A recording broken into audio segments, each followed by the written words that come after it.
కూడా పూర్తి detail project report ఉందంటే అది కూడా లేదు.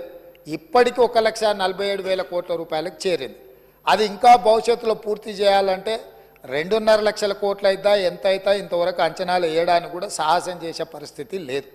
సరే, అంచనాలు ఎట్లా పెంచిండ్రు, ప్రాజెక్టు రీడిజైనింగ్ ఎట్లా చేసిండ్రు, సాంకేతిక పరమైన అంశాలేంది, సాంకేతిక నిపుణులు ఇచ్చిన ప్రాజెక్టు డిజైన్ ఏంది, దాని తర్వాత జరిగిన నిర్మాణం ఏంది, నిర్మాణం తర్వాత జరిగిన నిర్వహణ ఏంది, ఇవన్నీ ఒక్కెత్తైతే ఈరోజు మేడిగడ్డ బ్యారేజ్ అనేది కుంగిపోయింది అధ్యక్ష.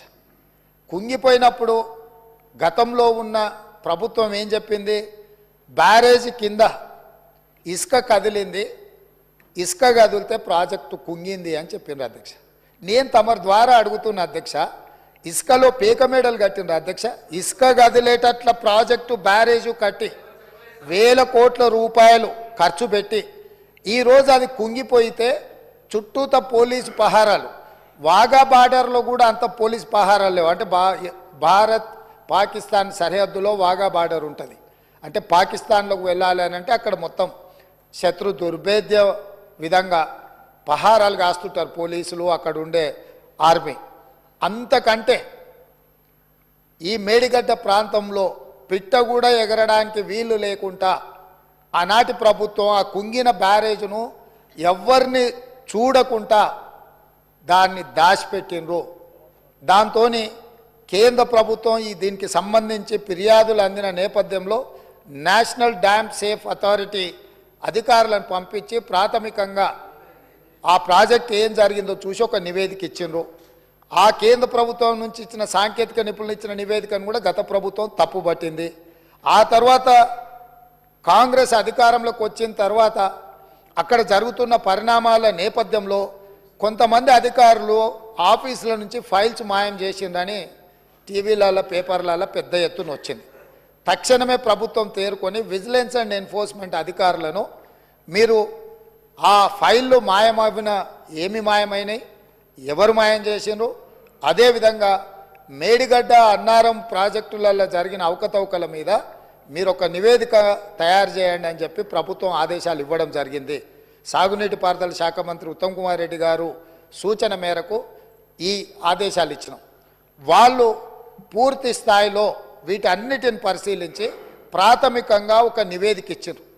అందులో తీసుకున్న నిర్ణయాలు కానీ, లోపభూయిష్టమైన నిర్మాణాలు కానీ, నిర్వహణలో జరిగిన నిర్లక్ష్యానికి సంబంధించిన చాలా విషయాలను వాళ్ళు నివేదిక ఇచ్చిండ్రు. ఆ నివేదిక నేపథ్యంలో ఇప్పటి వరకు చాలామందికి సభ్యులకు కానీ రాష్ట్ర ప్రజలకు కానీ అక్కడ ఏం జరిగిందో ఏమైందో సంపూర్ణమైన సమాచారం లేదు. ఈరోజు కొత్తగా ఎన్నికైన శాసనసభ్యులు సగానికి పైగా ఉన్నారు.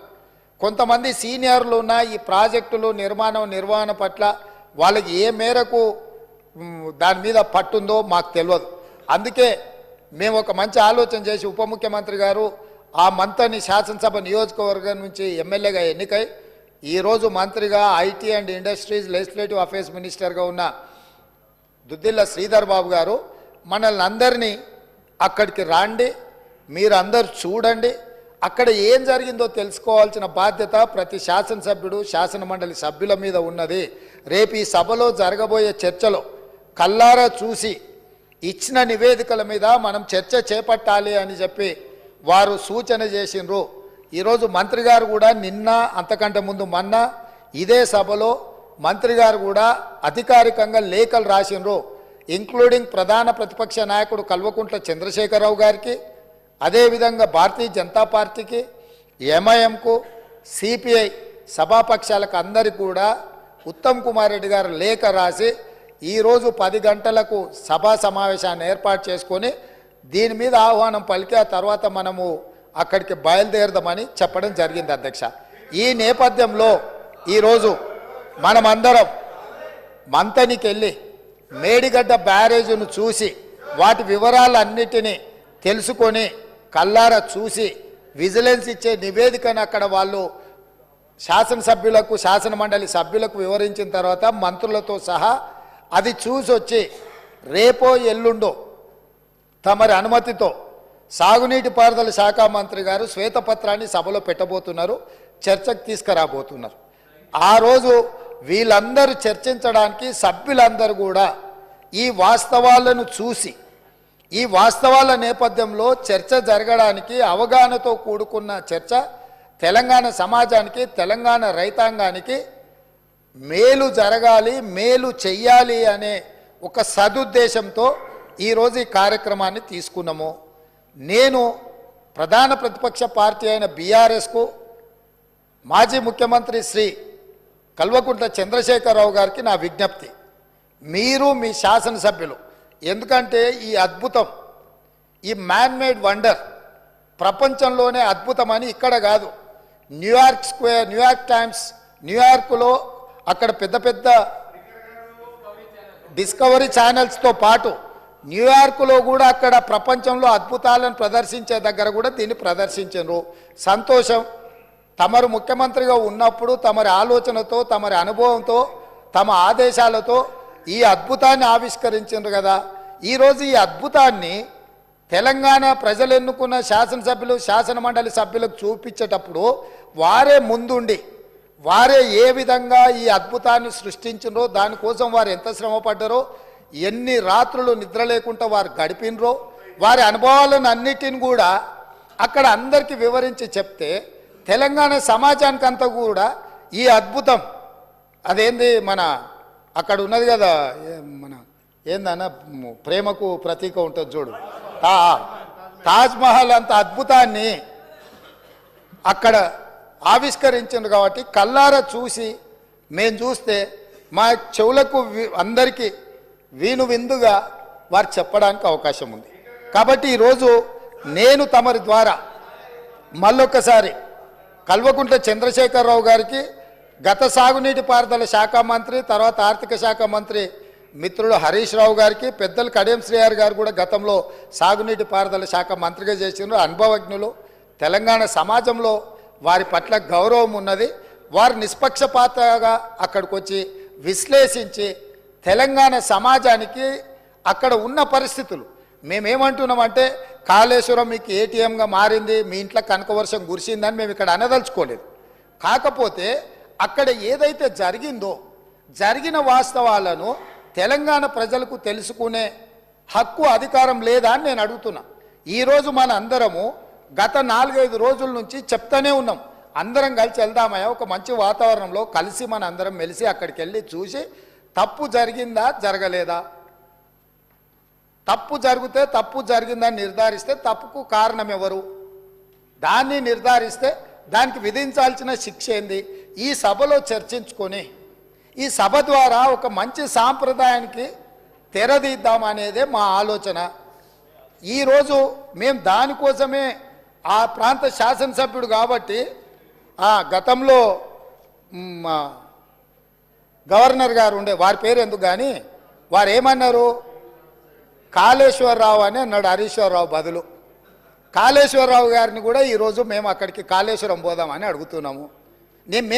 మేము ఆహ్వానించడంలో ఉన్న తప్పేముంది అధ్యక్ష? ఇప్పుడు మేము ఒకవేళ బై రోడ్డు మేము బస్సులు పెట్టుకున్నాం అందరం కలిసిపోయినట్టు ఉంటుందని, ఒకవేళ ఏదైనా మీకు బస్సులో ఇంత దూరం ప్రయాణం చేయడానికి ఏదైనా ఉంటే ప్రభుత్వానికి అధికారికంగా హెలికాప్టర్ ఉన్నది. పెద్దలు చంద్రశేఖరరావు గారి కోసం ప్రత్యేకంగా హెలికాప్టర్ను కూడా రాష్ట్ర ప్రభుత్వము సిద్ధంగా ఉంచింది బేగంపేట ఎయిర్పోర్టులో. కాబట్టి దయచేసి దీన్ని వివాదాలకు తావియకుండా మనందరం ఒక్క మాట మీద ఉండి కూలిపోయిన మేడిగడ్డ గురించి పేలిపోయిన వాళ్ళు కూలిపోయింది సార్, వారు ప్రశాంత్ రెడ్డి గారు ఆర్ఎండ్బి మినిస్టరు, వారు ఇట్లా మాట్లాడుడేంది, వీళ్ళే బాంబులు పెట్టి పేల్చిందని పోలీస్ స్టేషన్లో కంప్లైంట్ పెట్టిండ్రు. బాంబులు పెట్టి పేలిస్తే సింపుల్ లాజిక్ అధ్యక్ష, ఏదైనా బాంబులు పెట్టి పేలిస్తే శకలాలు గాల్లోకి ఎగురుతాయి అధ్యక్ష, భూమిలోకి పోవు. ఇది ఆళ్ళు రాసే అబ్బాయికైనా అర్థమైంది, బాంబులు పెట్టి పేలిస్తే గాల్లోకి ఎగురుతుంది అధ్యక్ష, భూమిలోకి కుంగదు.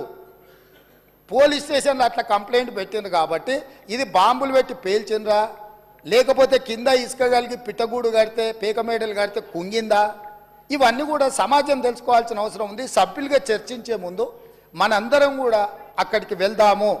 కాబట్టి దయచేసి సభాపక్ష నాయకుడుగా ప్రధాన ప్రతిపక్ష నాయకుడు శ్రీ చంద్రశేఖరరావు గారిని, అదేవిధంగా మాజీ సాగునీటి పారుదల ఆర్థిక శాఖ, ఎందుకంటే అన్ని నిధులు విడుదల చేసింది వారే కాబట్టి హరీష్ రావు గారిని, మా పెద్దలు కడెం శ్రీహరి గారికి ఈ తెలంగాణ సమాజం పట్ల, ఈ సమస్యల పట్ల, సాగునీటి ప్రాజెక్టుల పట్ల వారికి ఒక అవగాహన ఉన్నది.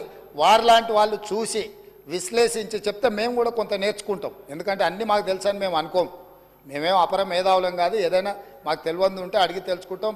శ్రీహరి గారు లాంటి వాళ్ళు అనుభవజ్ఞులు, తుమ్మల నాగేశ్వరరావు గారు లాంటి అనుభవజ్ఞులు, గతంలో ఈ శాఖలలో మంత్రులుగా బాధ్యతలు నిర్వహించిన వాళ్ళు ఉన్నారు.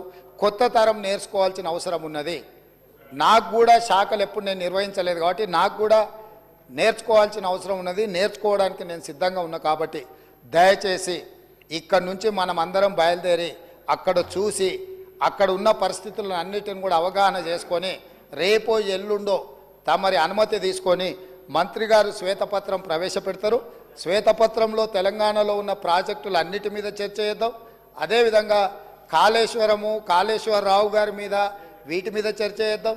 ఇది ఎవరెవరికి ఏటీఎంగా మారింది, దీని సంగతి ఏంది, దీని కథ ఏంది, దీని కమామిస్ ఏంది, ఈ సభలో చర్చించుకుందామని తెలియజేస్తూ తమరు అవకాశం ఇచ్చినందుకు ధన్యవాదాలు తెలియజేస్తూ అందరినీ రావాల్సిందిగా, ప్రత్యేకంగా అందరినీ రావాల్సిందిగా, మళ్ళీ మీరు రేపో ఎల్లుండి అనుమతి ఇచ్చినప్పుడు దీని మీద చర్చ చేయడానికి మీరు అవకాశం ఇవ్వాల్సిందిగా కోరుకుంటున్నాను అధ్యక్ష. The House is urgent to meet again at 10 a.m. tomorrow Wednesday, the 14th February 2024.